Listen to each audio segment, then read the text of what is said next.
Hey Chloe, what's that? Hey Nate, this is a light meter. A light meter, like this, measures the amount of light and suggests camera settings. A light meter is used in still photography and video.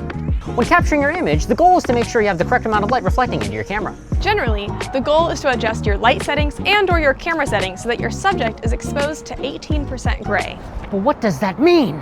18% gray represents the middle. Not too much light, not too much dark.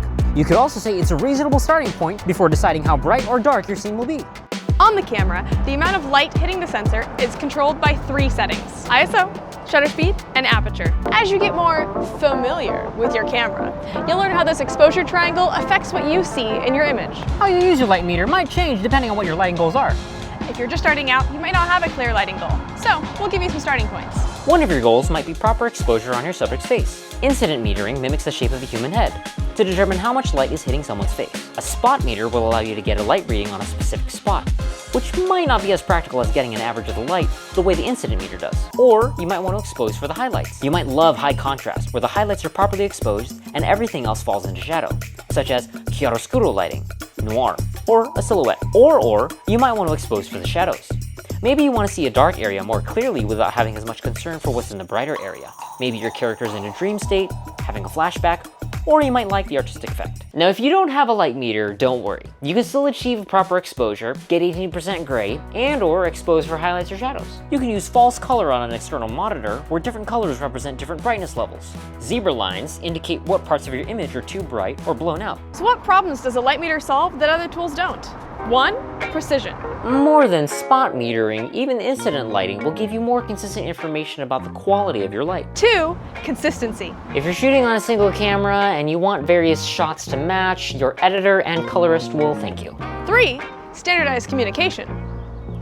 What was that? When you're not just working by yourself, maybe with a gaffer or a larger lighting team, communication can be made more efficient when you're using the same consistent lighting information. Now, to shed more light on the subject, I invited a resident expert on the topic of light, Dan Kames, the co-CEO of Atlas Lens Co. I have been fortunate enough in my life to work for many great gaffers, notably Eric Messerschmidt, ASC, who used to be a local 728 gaffer, and I was in local 728 as a set lighting technician and electrician, moving very heavy lamps around. I've been inspired by light and lighting my whole life.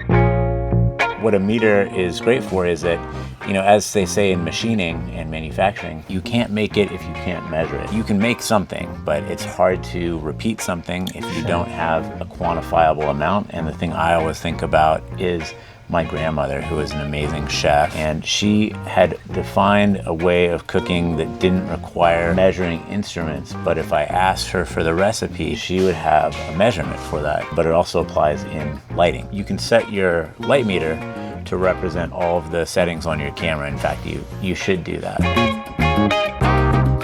You learn the conventions so that you can be as conventional or unconventional as you want. That's one of the benefits of the light meter. It allows you to easily measure and communicate that amount of light or go back to repeat a scene. Here at Atlas, we designed the building so that the light is coming in a natural way, creating lighting ratios so that there's a bright side and a dark side and a medium side, no matter where you are in the building at any time of day. So as the sun arcs, if you come visit us on a Wednesday, at Wednesday, which runs here every Wednesday from 10:30 to 1:30 here in Glendale, California, you can experience the lighting ratios that we have designed here into the natural building scenario. That's super cool. So it's part of architecture too.